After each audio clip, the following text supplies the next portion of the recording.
ধবলি, ও ধবলি, ধবলি রে, ও ধবলি, ধবলি রে, ও কুদ্দুস চাচা, এই ঝড় রাতে কই পানে চললে গো? কে কেডা? ও মনিরুল, আরে আমার গাই গরুটা ধবলি কি জানি কি দেখে ভয় পেয়ে দড়ি ছিঁড়ে পালিয়েছে। ওরে ওরে খুঁজতে চলি রে। আরে দাঁড়াও, এই দুর্যোগের রাতে তুমি একা যাবে চাচা? রাও রাও, আমি যাচ্ছি তোমার সাথে। ধবলি, ও ধবলি, ধবলি, ধবলি, ধবলি।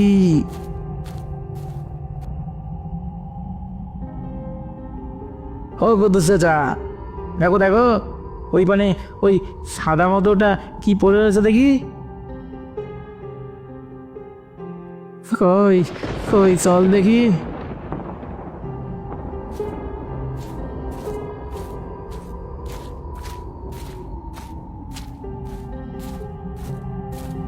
আরে কি আল্লাহ, সে কি, সে যে আমার ধবলি। ও ধবলি, কি হলো তোর? এমন ভাবে পড়ে রয়েছিস কেন? ও চাচা, থামো থামো, এই তোমার এই গরুটার গলার কাছে ওটা কিসের দাগ? এই কিছু যেন কামড়ে খেয়েছে গো। হায় আল্লাহ, এ কি হলো? ধবলি রে, ধবলি, হায় হায় হায়, আমার আমার এত বড় ক্ষতিটা কেডা করলি? বেরিয়ে আয়, বেরিয়ে আয় সামনে।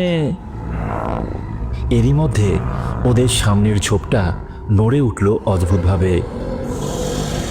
প্রথমটায় তেমন কিছু বোঝা গেল না, তারপর একটা বিকট দর্শন চেহারা ক্রমশ স্পষ্ট হয়ে উঠল।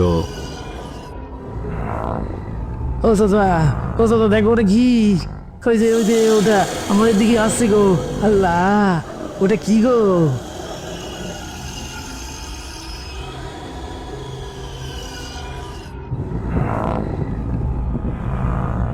ওরে ও মনিরুল রে, ও ও ওটা ও যে পিশাচ। তালি তালি, ওটাই খেয়েছে আমার দৌড়িবে, ওটাই খেয়েছে। চাচা চাচা, আর দেরি করা যাবে না, পালাও পালাও এখান দিয়ে, জান বাজিয়ে পালাও। তোমরা তোমরা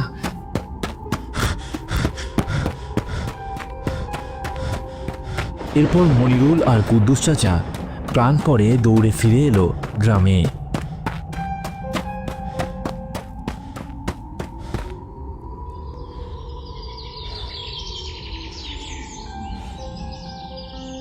পরদিন সকালে সেই খবর রটে গেল ছোট্ট গ্রামটাতে।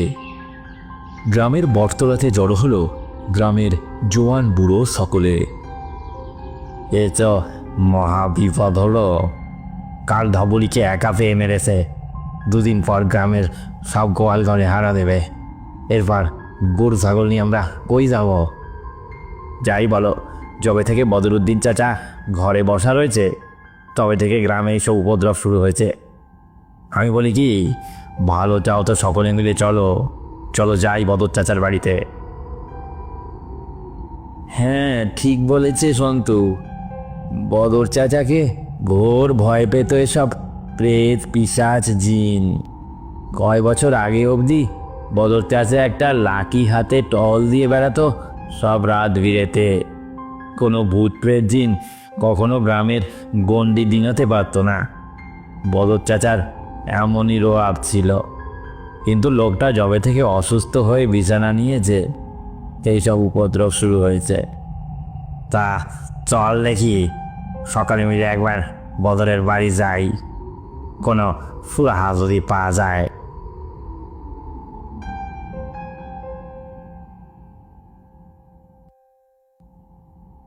করে তোরা তোরা বলছিস বটে, কিন্তু আমার যে শরীরে আর তাকত নাই রে। তোরা 5 জন আছিস, এই গ্রামকে তোদেরই রক্ষা করতে হবে। কিন্তু চাচা, তুমি উঠে একবার লাঠি ধরলেই তো ব্যাস, পেট পিসার জিন দত্তি সব পালাবে। তুমি একবার উঠে দাঁড়াও চাচা, দাঁড়াও। ওরে সন্তু, আমার বয়স হয়েছে বাপ, আজ আছি কাল নেই। আমার ভরসায় কতদিন এই গ্রাম চলবে বল? তোদের তোদের জোয়ান বয়স, রক্ত গরম, এই গ্রামে তোরাই তো ভবিষ্যৎ। তোরা সকলে লাঠি ধরে দাঁড়া, তাহলেই হবে। এই কথা বলেই বদর চাচা হাঁপাতে লাগলো। গ্রামের সকলে নিরাশ হয়ে বদর চাচার বাড়ি থেকে চলে এলো। গ্রামে কিন্তু উপদ্রব লেগেই রইল। কখনো গ্রামের লোক সকালবেলা উঠে দেখে গোয়াল ঘরে গরু মরে পড়ে আছে, তো কখনো বাড়ির উঠোনে ছড়ানো থাকে হাঁস মুরগির পালক। আমার মামাবাড়ির গ্রামের এইসব ঘটনার কথা আমার জানা ছিল না তখন। অনেকদিন ছোট মামা আমাদের বাড়িতে আসেনি।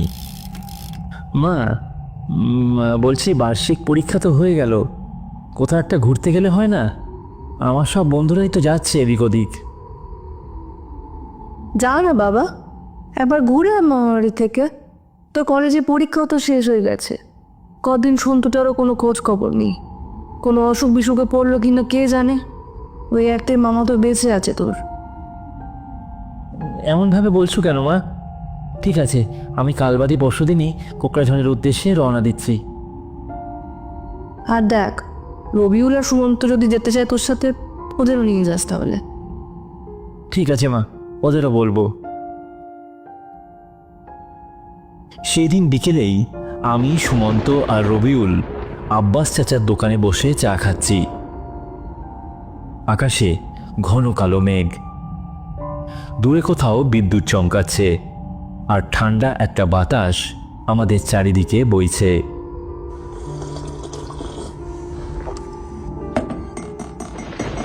যাই বলিস ভাই, আব্বাস চাচা কিন্তু চাটা বানায় খাসা। তা যা বলেছিস, এই চায়ের লোভেই তো সন্ধে হতে না হতে চলে আসি আব্বাস চাচার আড্ডায়। চা খেতে খেতেই কথাটা পারলাম আমি। এই শোন না, পরীক্ষা তো হয়ে গেল, কোথাও ঘুরতে গেলে হয় না? আমি ভাবছিলাম আমার মামার বাড়ি কোকড়াঝড়ে যাব। তোরা যাবি আমার সঙ্গে? তোরাও তো বলছিলিস অনেক দিন। তোর মামার বাড়ি কোকড়াঝড়, সে বেশ খানিকটা দূর। হ্যাঁ রে, মা চিন্তা করছিল, অনেকদিন ছোট মামার কোনো খোঁজ খবর নেই, তাই ভাবছি ঘুরে আসি একবার। হ্যাঁ বেশ, তো চল না, এখন তো পরীক্ষাও শেষ, বেশ ভালো কাটবে কয়েকটা দিন। কি বল রবিউল? হ্যাঁ, সে যাব। আর আমি কিন্তু ভালো দেখে কয়েকটা বড়শি নেব মাছ ধরার জন্য। তোর মামা বাড়িতে ভালো ছিপ আছে তো? হ্যাঁ, তা আছে। তাহলে ওই কথাই রইল, পরশুদিন দুপুরবেলা আমরা রওনা দিচ্ছি কোকড়াঝড়ের উদ্দেশ্যে। আমি আজই মামাকে স্পিড পোস্ট করে জানিয়ে দিচ্ছি। সেই মতো রবিবার দুপুরে আমি, সুমন্ত আর রবিউল কোকড়াঝড়ের পথে রওনা দিলাম।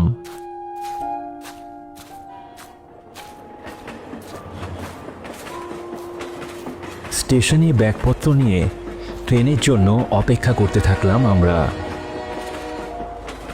কিছুক্ষণ পরেই হর্ন বাজাতে বাজাতে এসে হাজির হলো নবগ্রাম লোকাল।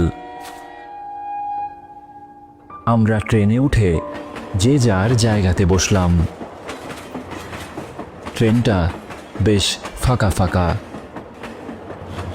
এরপর অনেকক্ষণ কেটে গেল। কাকড়াঝোড় স্টেশন আসতে আর কিছু দেরি। এমন সময় আমরা ট্রেনের জানলা দিয়ে বাইরে তাকিয়ে দেখি আকাশ মেঘলা হয়ে গেছে, থেকে থেকে বিদ্যুৎ চমকাচ্ছে। ঠিক তার মিনিট 10 পরেই আকাশ ভেঙে বৃষ্টি শুরু হলো, আর সঙ্গে তেমনি ঝোড়ো হাওয়া।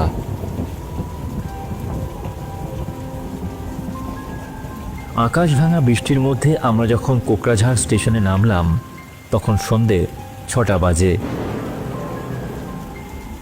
বাবারে, স্টেশনে তো একটা মানুষকেও দেখছি না। এ তো একদম ঘুরঘুরটে অন্ধকার। দেখ দেখ, স্টেশন মাস্টারের অফিসটাও বন্ধ। তা ভাই, বন্ধ হবে না?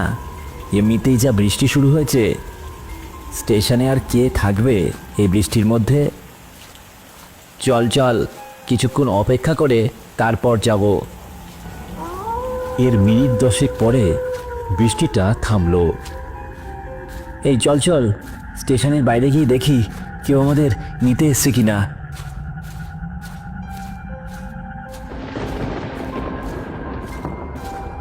আমরা 3 বন্ধু কাকড়াঝোড়া স্টেশনের বাইরে বেরিয়ে আসি। কোথাও কোনো জনমানব নেই। চারিদিকে বেশ জল জমে রয়েছে। তখনও আকাশে মাঝে মাঝে মেঘ ডাকছে। ঠান্ডা হাওয়া বইছে, সাথে কানে আসছে ব্যাঙের ডাক। না, কেউ তো নেই। মনে হয় এই বৃষ্টিতে আর কেউ আসতে পারেনি, বুঝলি? আমার মামার বাড়ি তো এখান থেকে বেশ খানিকটা দূরে। এই জমে থাকা জলের মধ্যে দিয়ে আমরা যাব কি করে বলতো?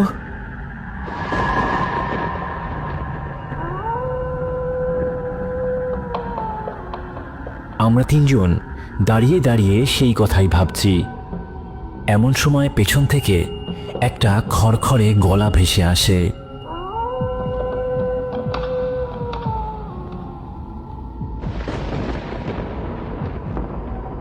আপনারা কোথায় যাবেন বাবু? চলেন, আমি পৌঁছে দিচ্ছি। আমরা পেছনে তাকিয়ে দেখি একটা গরুর গাড়ি, আর কাপড়ে মুখ ঢাকা একটা লোক সেটা চালাচ্ছে। টিমটিম করে একটা লণ্ঠনের আলো জ্বলছে। এ কি রে, এই গরুর গাড়িটা এখানে কখন এলো? কোনো আওয়াজ টাওয়াজ তো পেলাম না। আচ্ছা, যাই হোক, যা পাওয়া গেছে শোন। শুনুন না, আমরা শৈল ভট্টাচার্যের বাড়িতে যাব। আপনি চেনেন? হ্যাঁ, তা কেন চিনব না? আমি তো আপনাদের নিয়ে যেতেই এসেছি। নেন নেন, উঠে পড়ুন আমার গরুর গাড়িতে। এই চল চল চল, যখন একটা কিছু পাওয়া গেছে, ওঠ, গরুর গাড়িতে ওঠ। আমরাও আর সময় নষ্ট না করে জিনিসপত্র সঙ্গে নিয়ে গরুর গাড়িটায় উঠলাম।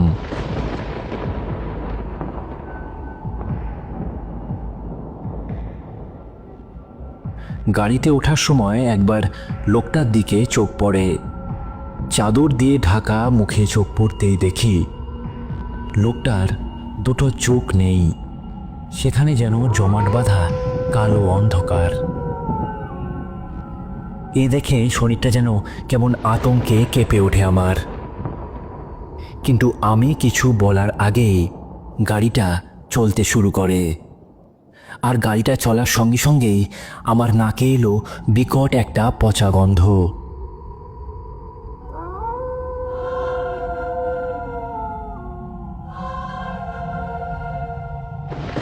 আমরা বুঝতে পারলাম কেউ বা কারা যেন অন্ধকারে আমাদের চারপাশে ফিসফিস করছে।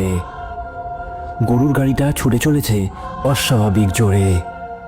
চারিদিকে বড় বড় গাছে ঢাকা কালো মিশমিশে অন্ধকার।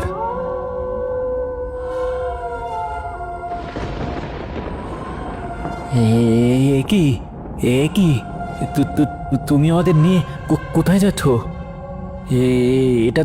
এটা তো আমার মামার বাড়ির পথ নয়। এটা তো একটা পুরো জঙ্গলের রাস্তা। এখন আর মামার বাড়িতে নয়, তোমাদের আমি নিয়ে যাচ্ছি আমার ডেরায়। তোমার ডেরা মানে? এমন সময় একটা দমকা হাওয়াতে লোকটার শরীর থেকে চাদরটা উড়ে যায়, আর আমরা দেখি একটা বিভৎস প্রেত মূর্তি সেই গাড়িটা চালাচ্ছে। তার চোখের জায়গায় কিছু নেই, শুধু টকটকে লাল রং। হিংস্র জন্তুর মতো সারি সারি ছুঁচলো দাঁত। শরীরটা শুকিয়ে যাওয়া মোড়ার মতো ফ্যাকাশে, যেন অনেকদিন আগেই মৃত্যু ঘটেছে তার।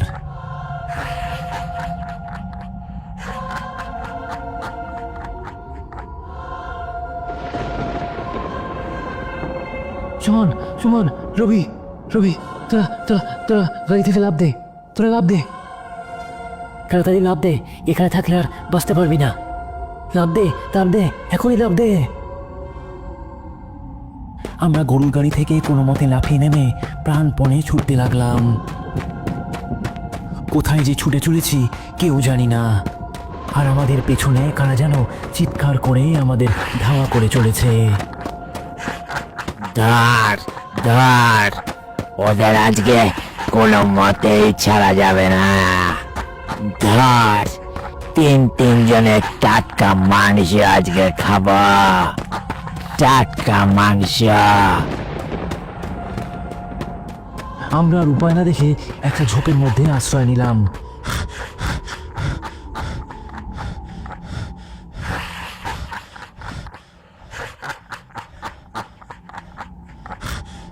কিন্তু ওই গরুর গাড়িটা থেকে অদ্ভুত বিশ্রী ভঙ্গিতে নেমে পড়ল প্রেত মূর্তিটা, আর এদিকে ওদিকে পাগলের মতো খুঁজতে থাকলো আমাদের।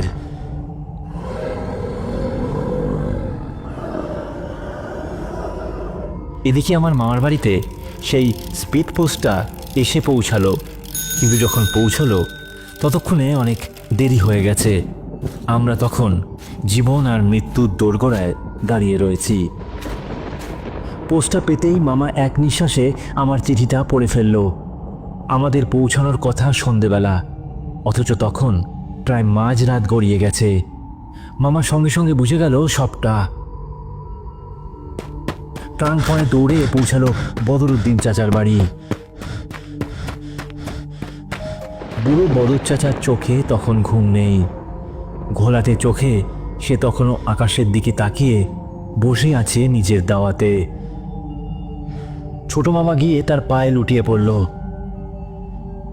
বদর চাচা, বদর চাচা, আমার আমার ভাগ্নেটারে বাঁচাও গো চাচা। বাপ মরা ভাগ্নে আমার, ও ছাড়া আমার বিধবা দিদিটার আর কেউ নেই গো চাচা। ও যে আমার এখানে ঘুরতে আসছিল, ওর কিছু হয়ে গেলে আমি দিদিকে মুখ দেখাবো কি করে? তুমি একটা কিছু করো চাচা, তুমি একটা কিছু করো। আচ্ছা আচ্ছা, উঠে বস সন্তু, উঠে বস। আমি যাচ্ছি, দেখি কি করতে পারি। তুই গ্রামের বাকি লোকদের নিয়ে গ্রামটার মধ্যে পাহারা দে, যাতে ও কোনো রকমে ঢুকে গেলে গ্রামের কোনো ক্ষতি না হয়। এরপর বুড়ো বদর চাচা অতি কষ্টে উঠে দাঁড়ালো। তার বুড়ো চেহারাটা বয়সের ভারে বেঁকে গেছে, সাদা চুলগুলো বাতাসে উঠছে, আর চোখ দিয়ে ধকধক করে জ্বলছে ক্রোধের আগুন। বাঁকা শরীরটাকে কোনো মতে সোজা করে সে হাঁটতে হাঁটতে অন্ধকারে মিলিয়ে গেল।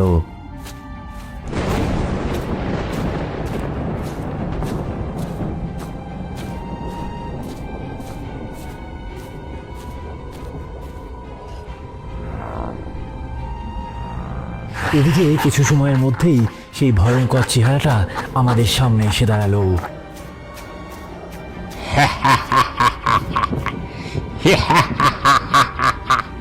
এবার এবার কি করে বাঁচবি তোরা? পেটে যে বড্ড খিদে আমার। কতদিন টাটকা তাজা মাংস খাই না। আমরা তখন স্পষ্ট বুঝতে পারছি আর নিস্তার নেই, এখানে এভাবেই শেষ হয়ে যাব আমরা। কিন্তু কয়েক মুহূর্ত পর আমরা খেয়াল করলাম সেই ভয়ঙ্কর প্রেত মূর্তিটা আমাদের পিছনে কিছু একটা দিকে তাকিয়ে রয়েছে।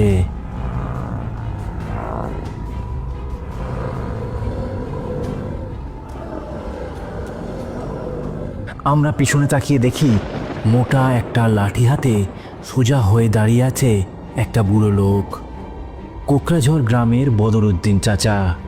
তার লম্বা সাদা চুলগুলো বাতাসে উঠছে, চোখে মুখে রাগের গনগনে আঁচ। লম্বা লম্বা পা ফেলে বদর চাচা এগিয়ে আসে আমাদের দিকে।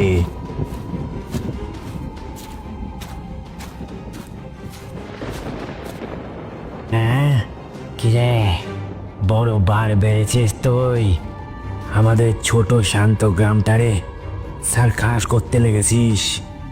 গরিব মানুষগুলার ঘর থেকে গরু ছাগল তুলে নিয়ে যাচ্ছিস, আর এখন মানুষ ধরতে এসিস। বদর, কেন তুই এসেছিস? ওই ছোড়াগুলো তো তোদের গ্রামের কেউ না, ওরা আমার শিকার। তুই চলে যা। না, ওরা গ্রামের অতিথি।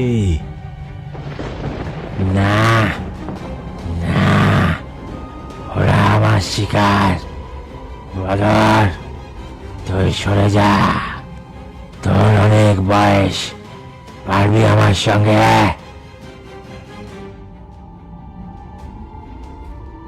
তোর টুটি চিরে আমি রেখে দেব। চলে যা, চলে যা বলছে। কি ভেবেছিস কি তুই? ওরে, বুড়ো বদর এখনো মরে নাই রে। মরলে সে তোকে সঙ্গে নিয়েই মরবে। আয় আয়, আমার বুড়ো হাড়ের ভেলকি দেখবি, আয়। বলতে বলতে বদর চাচা এগিয়ে গেল সেই পিশাচটার দিকে।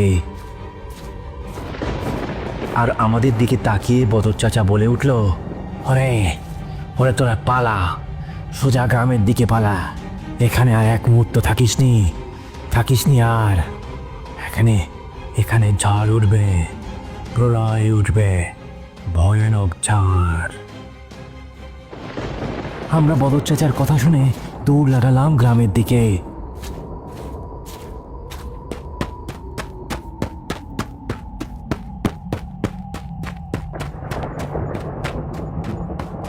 সোজা গিয়ে উঠলাম মামার বাড়িতে। গ্রামের লোকরা তখন পাহারা দিয়ে জেগে জোট হয়ে বসে রয়েছে সেইখানে। সবার চোখ মুখ থমথম করছে অজানা একটা ভয়ে। সে রাতে আকাশ বাতাস কাঁপিয়ে সত্যি ঝড় উঠেছিল। তেমন ভয়ানক ঝড় আমরা এর আগে কখনো দেখিনি।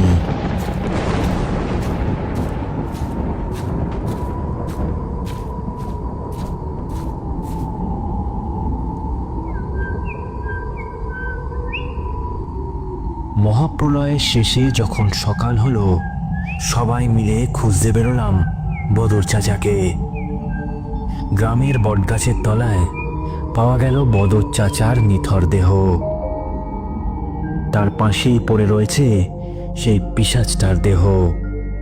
শক্ত মুঠিতে তখনও বদর চাচা ধরে আছে পিশাচটার গলা। নিজে মরে গিয়েও বদর চাচা বাঁচিয়ে দিয়ে গেল আমার মামাবাড়ির কোকড়াঝড় গ্রামকে। গ্রামের কারো মুখে কোনো কথা নেই, সবাই নির্বাক চোখে তাকিয়ে রইল বদর চাচার নিথর দেহটার দিকে।